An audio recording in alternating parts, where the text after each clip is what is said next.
the doctor there said that he had DSL internet services. He was very challenged in working with his medical services from home, and now he started out with our lowest package of 200 meg symmetric internet. He says that he now can pull down his x-rays and the MRIs, and he can make his notes, send it up, and he says it's just like being at work.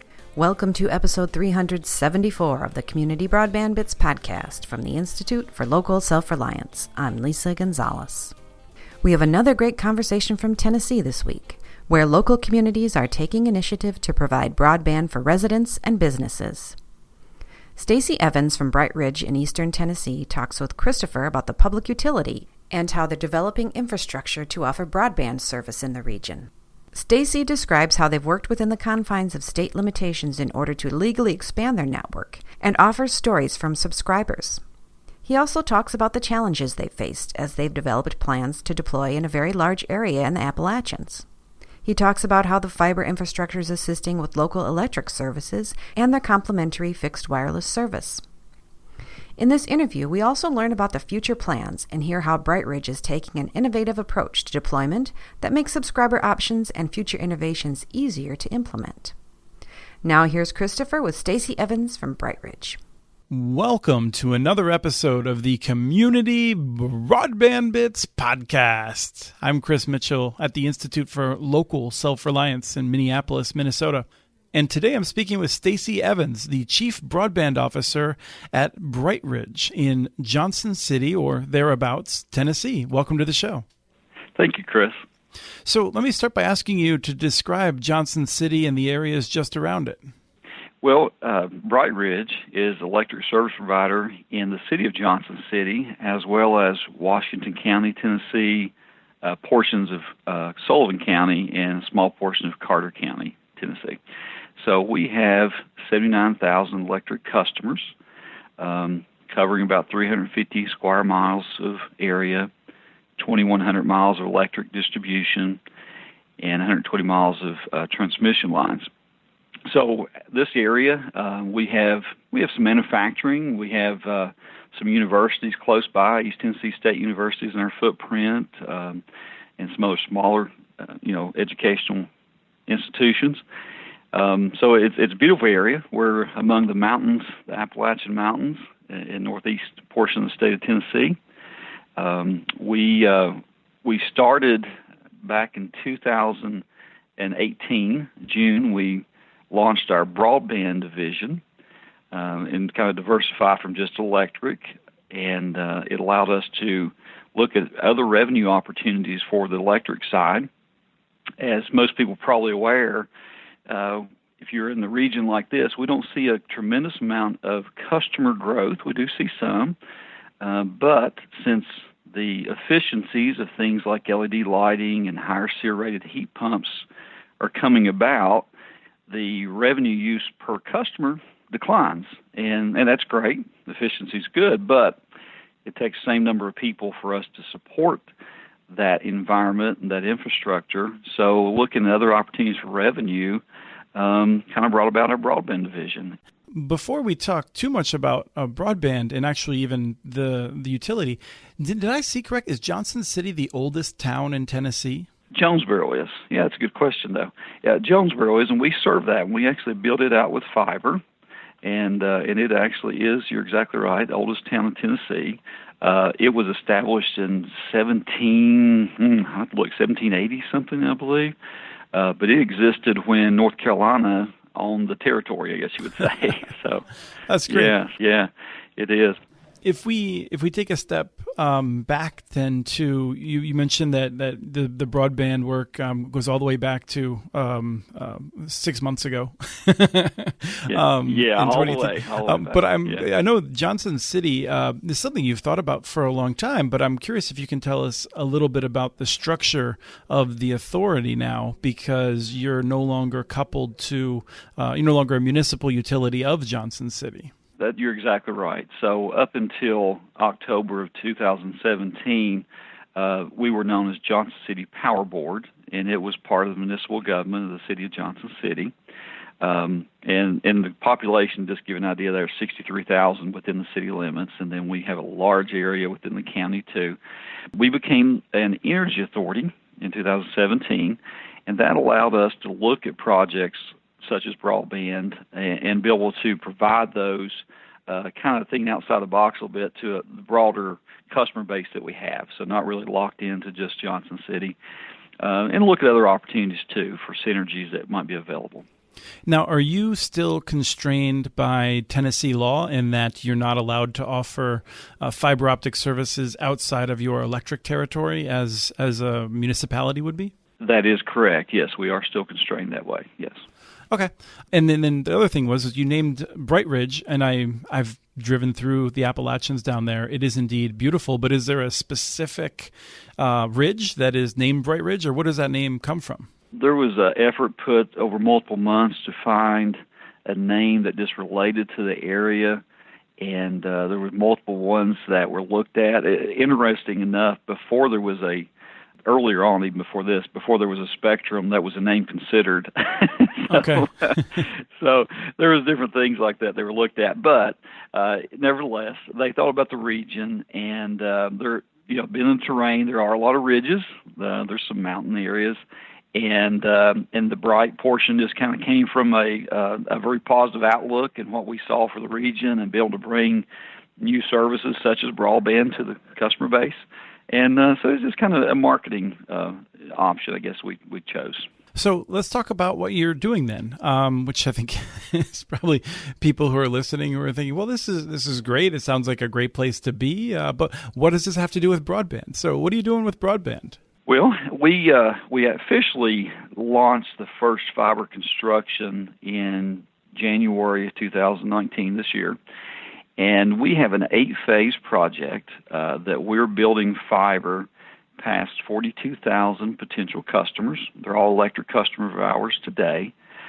In addition, we did not want to leave out the rural areas, so in areas that the density of homes per mile is just not sufficient to justify a fiber optic build, we're deploying fixed wireless. And so with that, we felt like we can cover both territories. And the good thing is we've got 180 some miles of backbone fiber through our network that was used for SCADA and AMI purposes for electric. We're able to tap onto that, and then we'll also go to regions that may be in the county for subdivisions of a couple hundred people, and we can build off that backbone and still do fiber to the home there. But if the population is not so that justifies, we'll use the fixed wireless. So it's fiber fed, and then we're offering some high speeds across it too. As far as I know, we're one of the first utilities to offer broadband over fixed wireless that we're aware of. But we're offering a 25 meg by 3 is our lowest end. We do a 50 meg by 5 and a 75 meg by 10.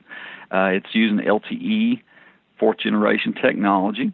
And so that's a licensed spectrum with FCC, and looks like the future is very bright for that as well. The FCC is opening up CBRS spectrum that's going to allow us to double our spectrum and bandwidth to the customers.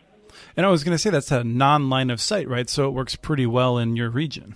It's more of a near line of sight. It's probably Okay. a better term, because if you have trees that are between your home or business and the tower, and it's kind of centralized, in between, you're probably okay to get the service. But if that tree is closer to your home or closer to the tower, you really go cut that signal off before it has a chance to work, to kind of go around that.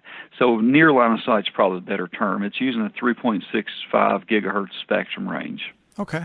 One of the things that I'm curious about, looking at potentially 42,000 fiber passes, is that right? Or is that people passes? That's correct. That's houses and businesses. That's going to make you one of the 5 biggest municipal fiber networks in the nation, but I don't feel like you've had a lot of the exposure that some of the others have had. Do you have that feeling? Well, it may be true, but we're very early on getting started right now, But, as far as talking about the rating, we are the 10th largest of the 154 local power distributors in TVA service, and 38th largest municipal electric provider in the United States. So, as far as size, for other services, we are, we used to be in there, but broadband is new to us. So that's a new venture. Sure. So what have you achieved thus far? I think you have been rolling fiber out and possibly wireless already too. What's the summer taught you? Well, there's many lessons learned, no doubt. Sure. Some of those relate to timing for procurement. You've got your RFP procurement guidelines you've got to go through, and vetting out the bids and getting the process done. Things like the recent tariffs of the past year caused some delays. So kind of planning out and timing those things were a challenge. Working with the various vendors, we really started with some, I'll say, very leading-edge technology with XGS 10-gig PON, and bringing some of those together with our billing systems and things like that. Those are all all challenges, but we learned and we've got through those, and we've got live customers out there now and growing and have a great potential to continue that through several years.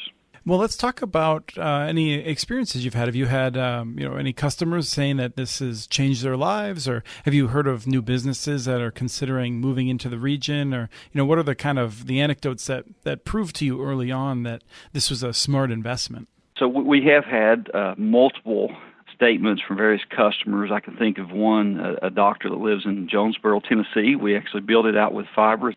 And the doctor there said that he had DSL internet services. He was very challenged in working with his medical services from home. If he needed to read an X-ray or something, the broadband capabilities he had would not support that.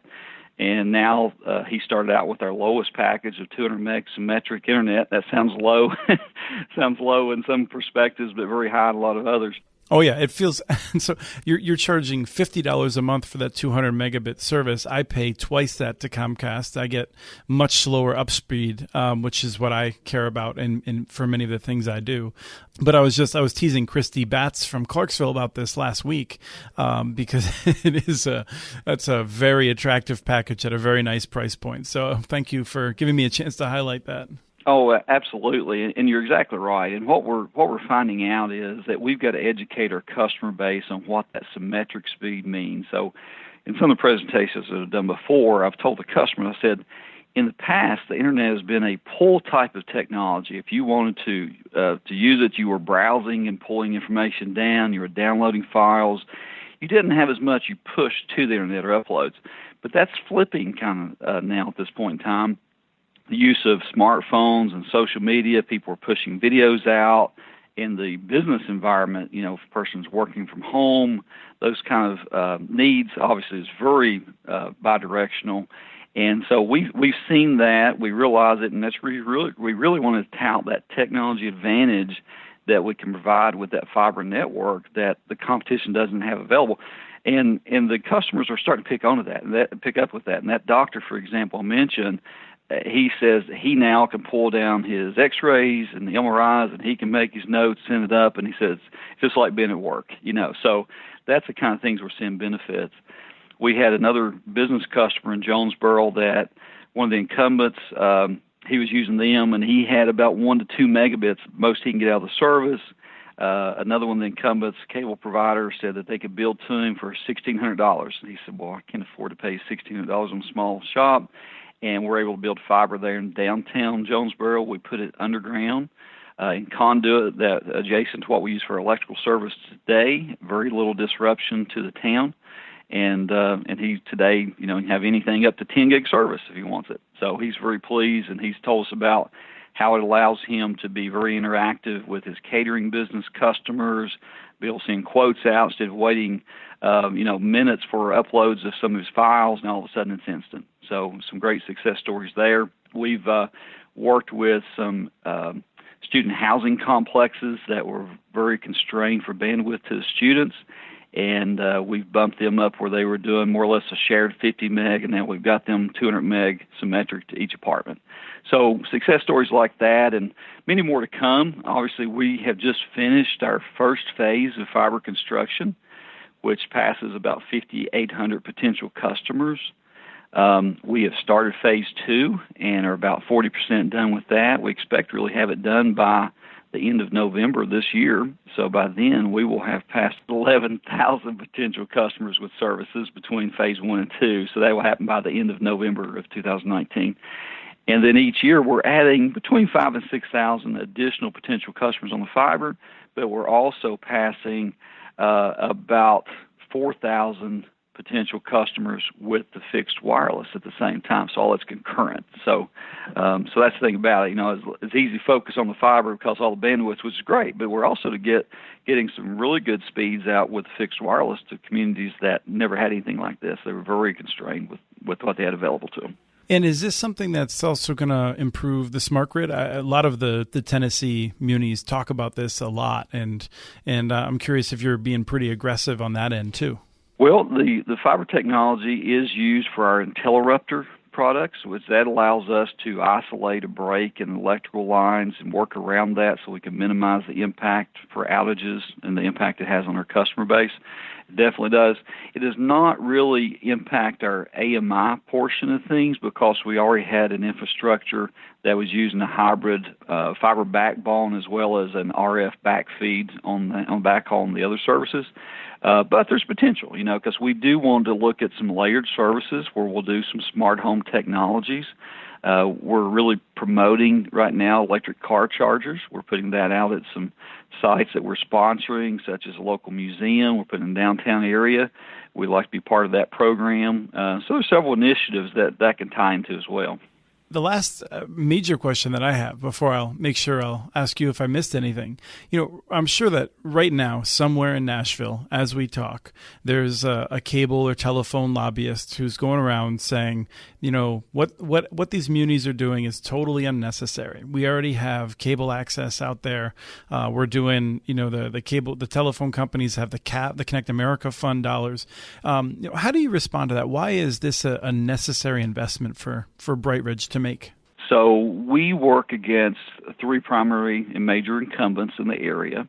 They have all been here for many decades, and the area is still underserved. We have many customers that say, if I can get 1 or 2 megabits at my home, I'm lucky at night. That's the most I can get.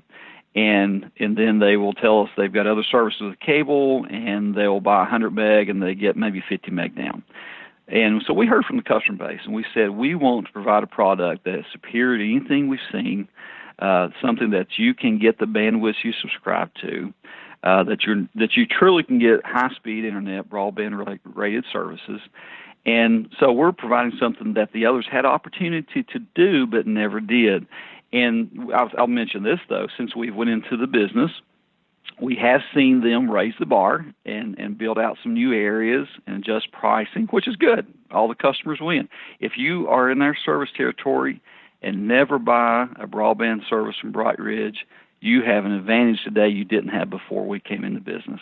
I'm glad to hear you say that. We were actually just talking about that in my office today, because I think a lot of people don't realize when you make the kind of investment that you have that everyone really benefits from better promotions. And even in some places like in Louisiana and Lafayette, we saw that the cable and telephone companies started sponsoring more local activities. So there was more money coming into the community or even sticking around in the community. So there's all kinds of benefits that come from this, which accrue to people who may not even subscribe to it. Yeah, competition is good, and we don't expect to serve every customer, but we do want, again, to raise the bar that the entire area benefits from new technology investments, from the higher speed broadband and other services too. I mean, we're not just internet, we're providing voice services, anything from a basic phone line to hosted voice, to SIP trunking, to PRI services. We also have our own IPTV solution that we're providing to our customer base. So we're trying to fit that entire triple play, and customers are eager for it. We've had unbelievable demand for services, and so we're excited about the future.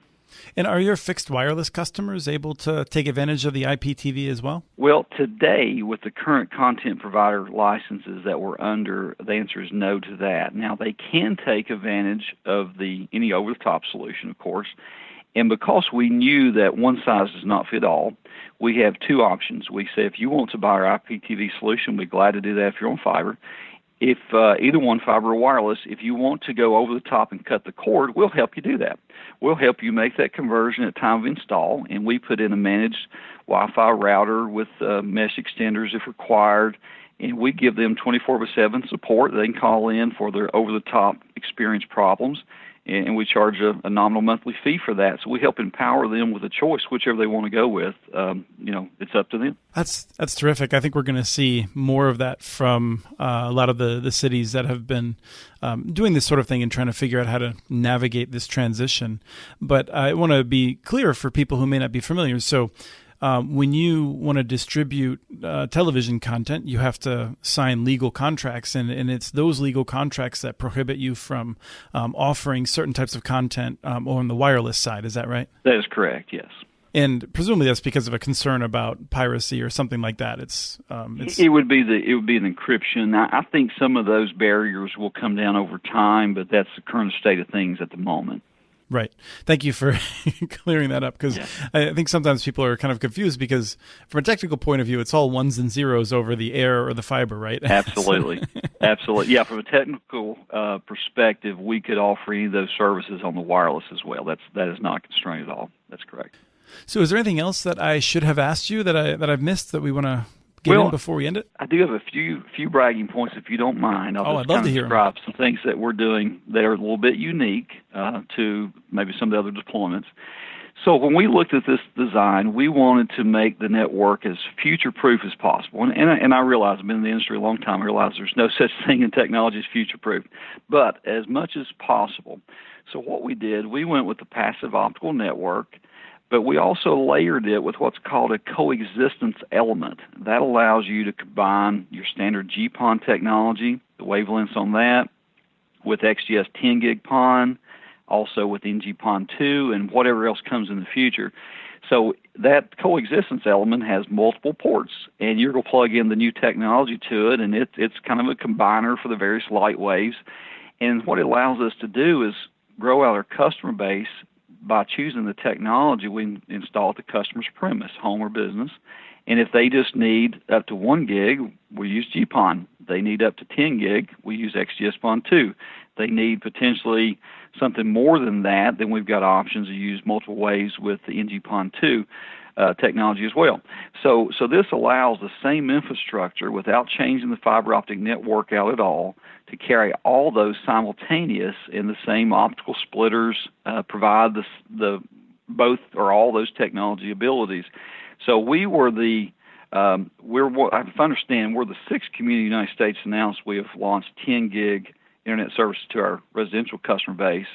We're the first to launch out of the gate with that service, and we're also the first to make it available to any residential customer in our fiber footprint can have 10 gig by 10 gig symmetric service for less than $300 a month. Well, that's pretty impressive. I actually really appreciate you bringing in the more technical discussion, because I know that some people always want to hear how you're solving these sorts of things when you're making these investments. When you said future-proof, I was thinking we should start calling things future-resistant. There you go. That's a better term, probably. Yes. Have you seen anyone taking that 10 gig service yet? Well, we have used it for deployments for some multi-dwelling unit applications, apartments, for student housing, things like that. We have some customers that are building out phases, some later ones that say they want that at their home. We'll see, and we realize that 10 gig symmetric to the residential home today is a difficult thing to justify that you need that, especially since we have a 200 meg symmetric, a 500 meg symmetric, a 1 gig, and then the 10 gig, of course. But it's there, and as the use and needs grow, we've got it available, and we do think it's a potential economic incubator, because we do know businesses need it, and we've got customers today we're working through for some higher speeds like that. So the technology provides it to the home or to the business. We've got the infrastructure investment to provide all those services. Well, that's great. I really appreciate you taking the time to jump on the phone with us to share this story. Thank you so much. Absolutely. Thank you, Chris. Appreciate the time. That was Christopher and Stacy Evans from BrightRidge in Tennessee discussing their fiber optic deployment and broadband service. Learn about the network at brightridge.com. We have transcripts for this and other podcasts available at muninetworks.org/broadbandbits. Email us at podcast@muninetworks.org with your ideas for the show.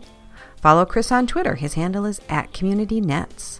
Follow muninetworks.org stories on Twitter. The handle is @muninetworks. Subscribe to this podcast and the other podcasts from ILSR, Building Local Power, and the Local Energy Rules podcast. You can access them anywhere you get your podcasts. You can catch the latest important research from all of our initiatives if you subscribe to our monthly newsletter at ilsr.org. While you're there, please take a moment to donate. Your support in any amount helps keep us going. Thank you to Arnie Huseby for the song Warm Duck Shuffle licensed through Creative Commons. And thank you for listening to episode 374 of the Community Broadband Bits podcast.